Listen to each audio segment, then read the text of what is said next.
But, like I mentioned, Indra in some traditions is the creator god, but if you can make it out, Brahma here is listed as the creator god. So this singularity. And there are paradoxes in Hinduism, different narratives. Other deities would include Vishnu and Brahma and Lakshmi. Just looking at this is Vishnu, this is Lakshmi, and this is Brahma.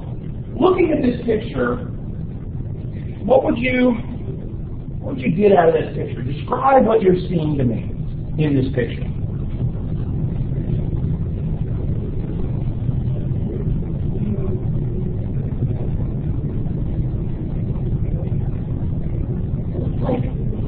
Lakshmi is serving Vishnu. Okay. And I'm not really sure what Brahma is. So it's kind of like He looks like a lion. Like from here, but I Okay. think I'm completely wrong. He is multi-faced. Okay. Part of the sitting on a lotus blossom, but where's he connected to? What's this lotus blossom connected to? His belly button. So, what does this tell us to say that Brahma sitting on a lotus flower connected to Vishnu's belly button? What does that communicate?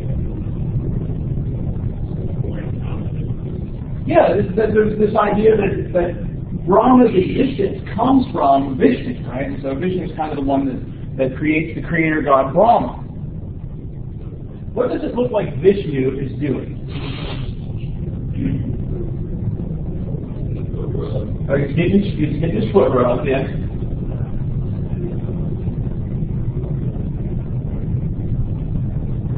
Looks like a king. Okay, looks like a king. He's ruling. What else? What does it look like he is resting on? There's a bunch of snakes. And this, around it is meant to be kind of the primordial waters. A lot of creation narratives across different groups talk about creation being formed out of the primordial waters. Like you see even present in Genesis, right? That God forms the dry land out of the waters. The Spirit of God moves across the face of the deep. There's also quite a few narratives about battles between creator gods and serpents. Babylonian epic talked about a battle between Marduk and Tiamat, and this god-serpent type of battle. Vishnu, you might not be able to make this out, is asleep. Reality, again, according to some versions of Hinduism, is a dream of Vishnu. And when he wakes, reality will come to an end. Vishnu, according to the traditions, has appeared in a variety of forms or avatars. So the term avatar is actually a Hindu term. Supposedly, he will have 10 incarnations throughout human history, with 9 of those having passed. Now, some traditions say that the Buddha was the 9th of these avatars of Vishnu. Others believe Jesus to have been an avatar of Vishnu. So, by saying that Vishnu has appeared in these other forms, right, of religious leaders in other religions, what does that do? What's that communicate?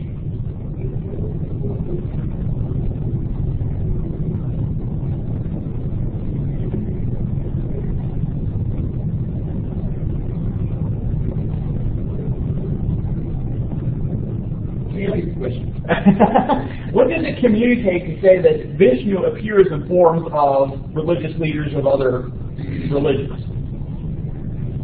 Sounds like a lack of confidence in their community. Okay. It might be kind of about the promptness in our deities. I think it's just kind of like maybe just a spawn off of multiple things, and then it's just kind of this bowl and all these different stuff thrown into it. So yeah, it does provide a way to kind of co-opt other religions, right? Kind of bring them into your view.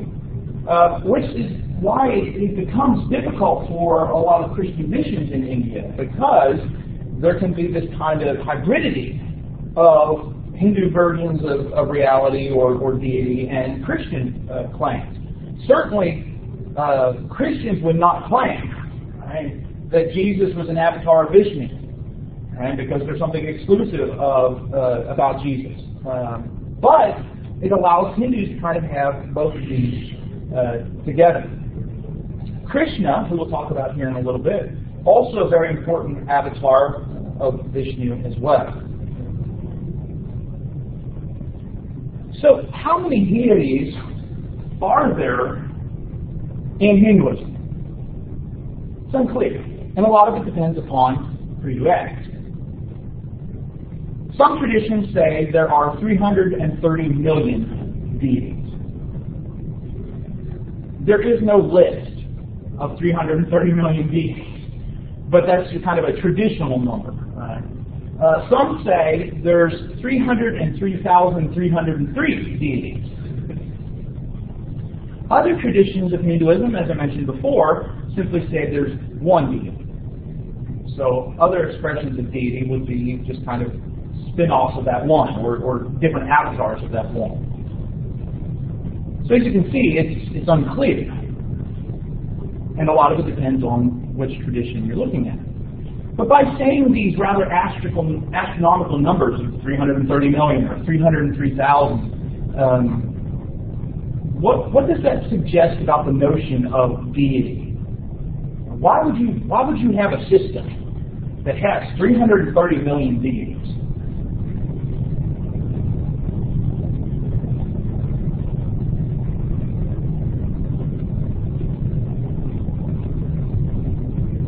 Very open.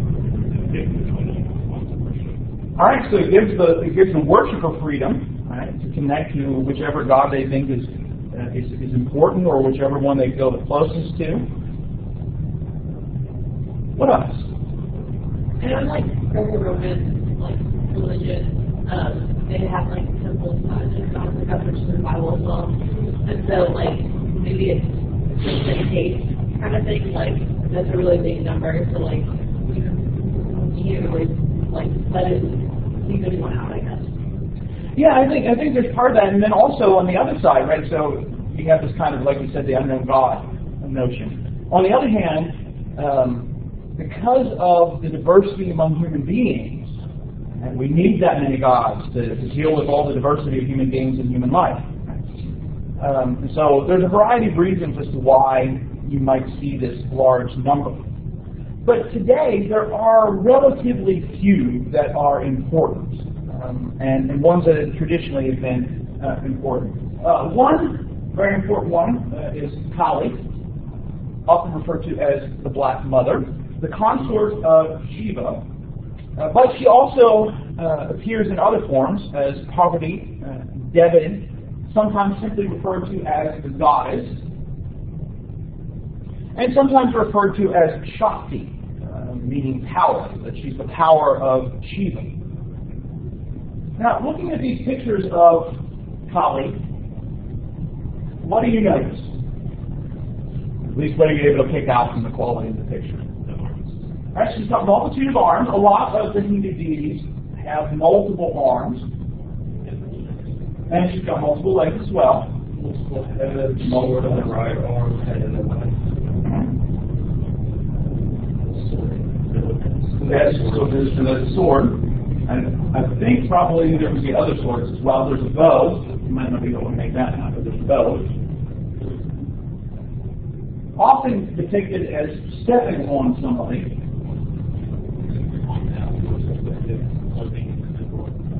Yeah, and it's not his head. What are those? Can you make it out? They're skulls. What's her necklace made out of? Can you make that? Human heads. And her skirt? Arms and hands. So, from this, tell me about Kali, right? Right? She is, she's the warrior. She is, there's a lot of violence in conjunction with Kali. Why would you worship someone like this?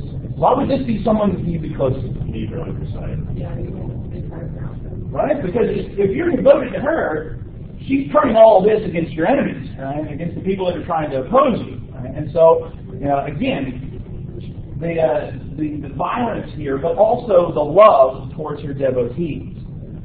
She is the black mother, right? The violence, but there's also that mothering side, the protection. It is believed in some traditions that Kali will bring about the dissolution of creation, right? That she's the one that's going to bring the world to an end. Humanity, some people say, is living in the Kali Yuga, the age of Kali, an era where there is no righteousness, no justice or virtue. So a very pessimistic approach. Her consort is Shiva. Shiva is known as the Destroyer. Followers of Shiva focus on kind of two beliefs. That Shiva is in all the energies of the world. And that one can find their own divine nature by devoting oneself to Shiva. Shiva, although a destroyer, is not an evil deity.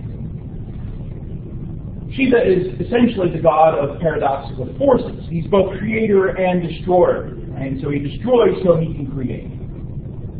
And so destruction here not thought of in a bad way, but thought of as a part of life. Often presented as the Lord of the Dance, here in the statue at the bottom right. In his upper right hand, he holds a drum, which you cannot make out, and from that, the sacred sound of the universe, the Om sound, proceeds. He also uses it to count time, right? He's drumming out time. His opposite hand, again, you're not going to be able to make this up probably, has a flame in it. And so he calls his devotees to brave the fires of death and rebirth. Both hands move together in the greater dance, creation, destruction. His second right hand making a fear not gesture. Right? The people that are devoted to Shiva do not need to fear him, while his other left hand pointing to his foot, particularly his toe, which is the part of statues that devotees to Shiva would kiss or touch. To enter into the dance with Shiva is to transcend nature, to brave the cycle of rebirth, to join with divine powers of the great deity.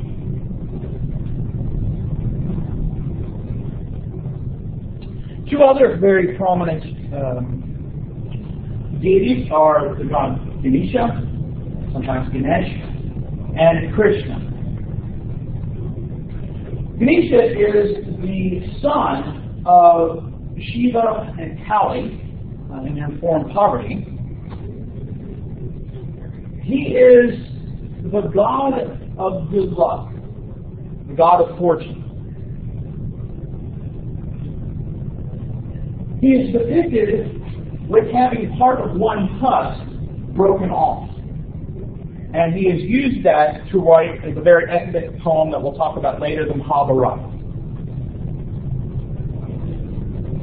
Evidently he couldn't find a pen, so he broke off his tusk. As I mentioned, he is the son of Shiva and Kali, but rather interesting story. Shiva is off with his armies, out doing army type things, and Kali, poverty, gets lonely. And so she creates Ganesha. Years come by, Shiva finally comes back from his military work, wants to go and see his wife. His wife is bathing in the river. And he goes to the river, and here is this young man standing guard who will not let Shiva pass. And so, no matter what he's doing, he does not know who this boy is, but, he's not letting him get around him. And finally, Shiva takes out his sword and cuts off his head. only to find out later, of course, that this is his son that he has just decapitated. Distraught, of course, Shiva and Kali try to determine what can be done, and they approach Vishnu. And Vishnu says, well, if you can find another living being willing to donate its head, he can be brought back to life, and of course that animal is the lion. Why Ganesha is always appearing as the elephant-headed god. So he breaks off his tusk to write the Mahabharata. His dad decapitated, and he ends up with an elephant head. He is the god of good luck and good fortune. Right? Also very important, and one of the things, of course, is a lot of people who are starting a business or something like that who want good luck and good fortune would devote themselves to Ganesha. Right? So you're going to him because he's still alive. Another very prominent god that people devote to is Krishna. Now remember, Krishna is an avatar of Vishnu. So there's that aspect of it. As an infant, he was not naughty, but he did a lot of pranks. Right? Very playful. But he's also, very well respected. It's claimed that as a boy growing up, every gesture he made declared his divinity. He is the one who steals the butter, but he also steals your heart. Right? Particularly the heart of the shepherd girls of the area, who would be invited to dance to his piping and playing his flute. Also had a reputation as quite the lover. We'll talk more about Krishna here in a little bit related to some of the things related to his devotion. There are other deities, as we already mentioned, but those are some of the ones that are very, very prominent today. Krishna is the god of what?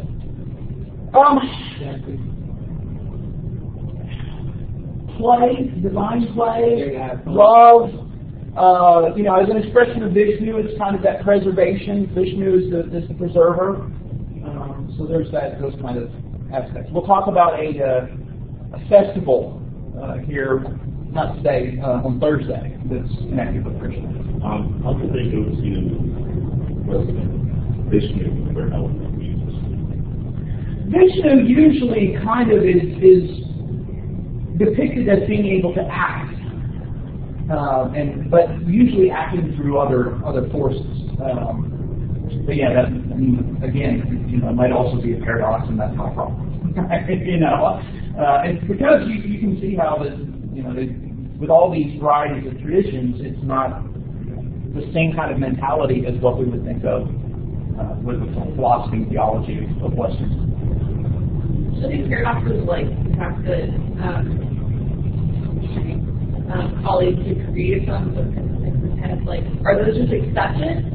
Yes, it's just kind of like this is you're most people would say that it wouldn't be so much the literalness of the story as the theme of the story, which is Ganesha is a god of good luck and people. And so by kind of taking it more metaphorically, you can go around that question. But those are the kind of questions that we would ask. Wait a second, and the whole creator god, right? Is Indra the creator god, or is Brahma the creator god, or so a lot of challenges. Other questions?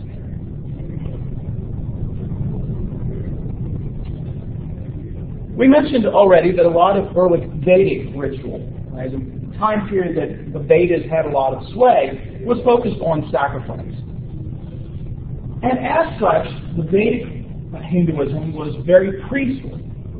It wasn't just a sacrifice you did on your own, you had to go to these religious specialists. And so the ideas were they were the only ones trained to intricately perform these sacrifices correctly.